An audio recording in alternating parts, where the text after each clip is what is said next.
Hello and welcome to another edition of Vermont's 100 Covered Bridges. My name's Phil and today we're at the Hall Covered Bridge, which is in Rockingham.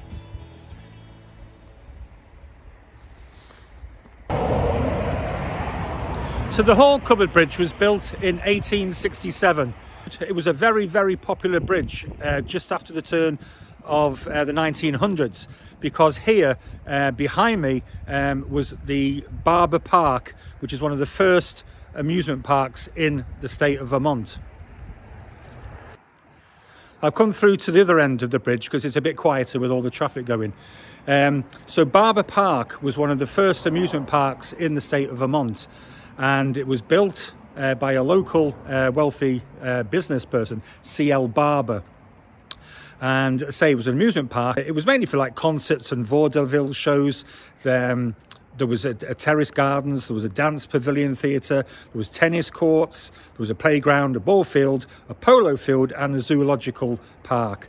In order to attract people to here, right across from the other side of the bridge was the Bellow Falls and Saxon River Street Railway. This was an electric railways with trolleys going back and forth from Bellows Park all the way to Saxon's River.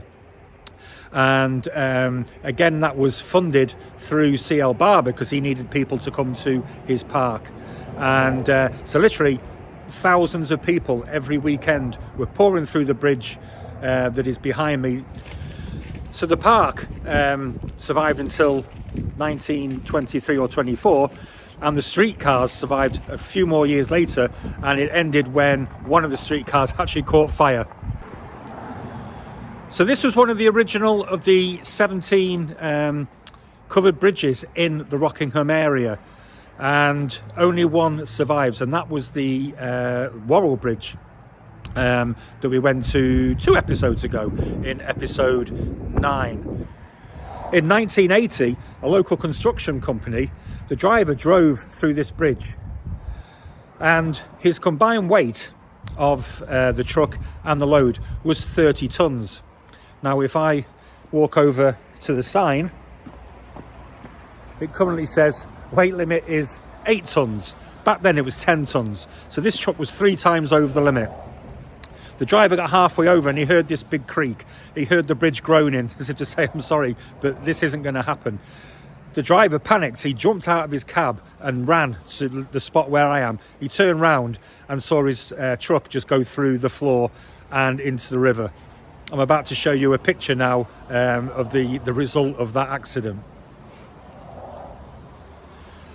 In the report into the accident, it was actually said if the driver had carried on at the speed he was going, obviously the bridge would have still been damaged, but it wouldn't have collapsed as it did. And as a result, that bridge was lost. And then this one would have to be built in its place, which opened in 1982.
One thing to note before we go in, a nice little welcome from the Vermont Covered Bridge Society.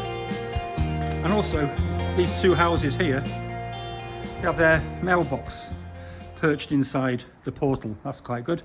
So one feature that they maintained when rebuilding the bridge was that this is the narrowest covered bridge in Vermont. It's 12 feet wide. They didn't make it any wider, but it is a lot taller than your average bridge.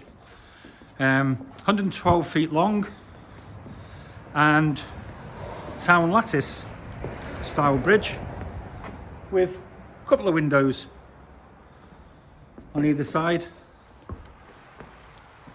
so you can catch the view.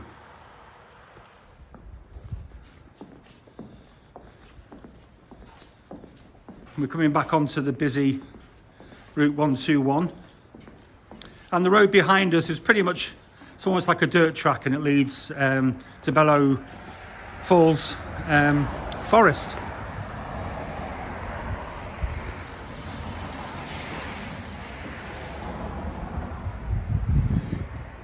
It also sometimes is called the Osgood Bridge because it's believed that the Osgood family lived in that house that you can see at the end.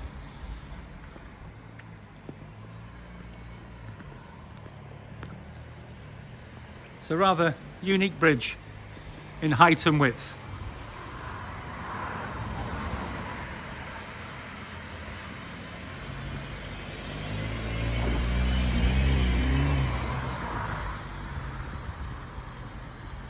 I'm actually on a river, stood on ice. Hopefully it'll take my weight. So, once again, we're underneath. I'm walking very carefully here because, as you can see there is actually flowing water. So there'll be some point where I'm going to go under. As you can see, the original stone abutment.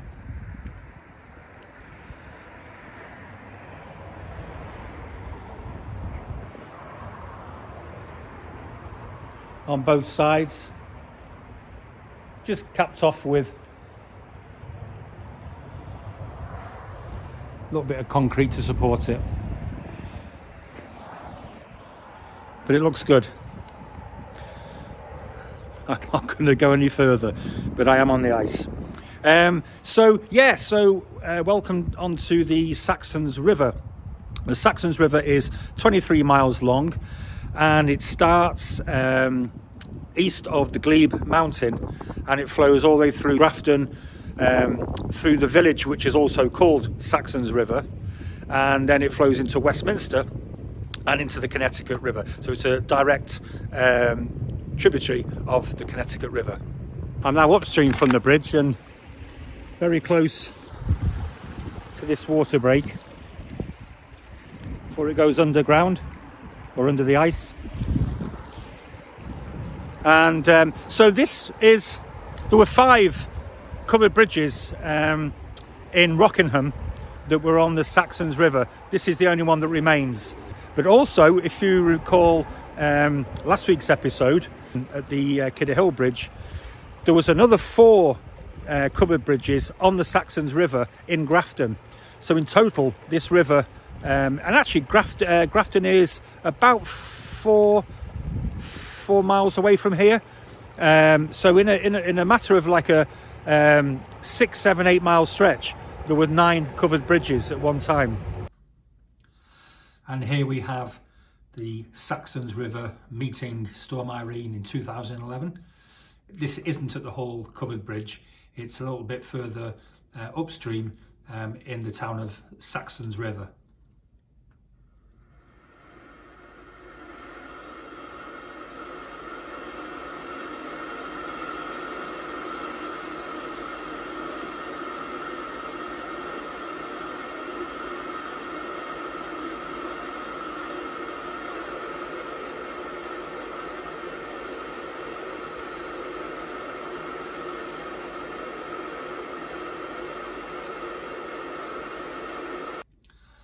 And here we are actually at the Hall covered bridge.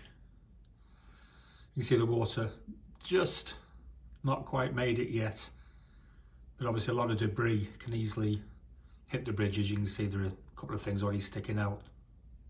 So that's it from the Hall covered bridge. Hope you found that interesting. If you are coming here, there's very little space for parking. You can't park on the other side, it's private land.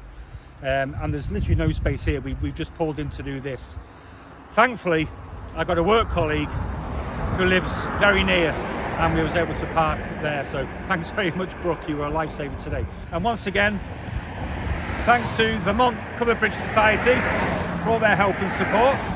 Please check out their website, and please, I urge you all to join. It's $16 a year. If you're a business, you can join as well. There's a different rate for businesses, and let's increase that membership. It's the 25th anniversary this year. We want to see a big boost in numbers. That's it from me. I'll see you next week in another video.